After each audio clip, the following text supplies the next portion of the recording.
আসসালামু আলাইকুম ভিউয়ার্স, আশা করি আপনারা সবাই ভালো আছেন। আলহামদুলিল্লাহ আমরা সবাই ভালো আছি।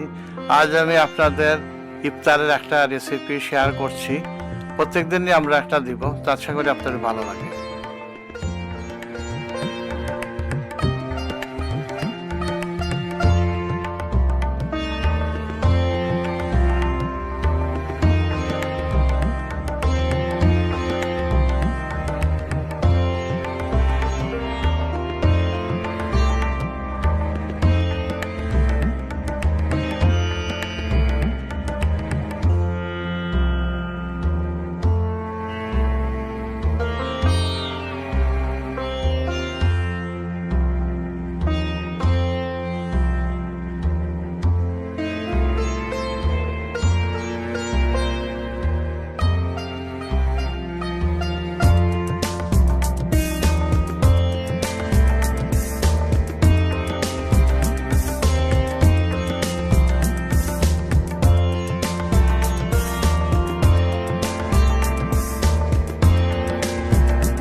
রেসিপিটি যদি ভালো লাগে তাহলে লাইক দিবেন, শেয়ার করবেন, আপনাদের মূল্যবান কমেন্ট দিবেন আর আমাদের চ্যানেলটা সাবস্ক্রাইব করবেন। ধন্যবাদ।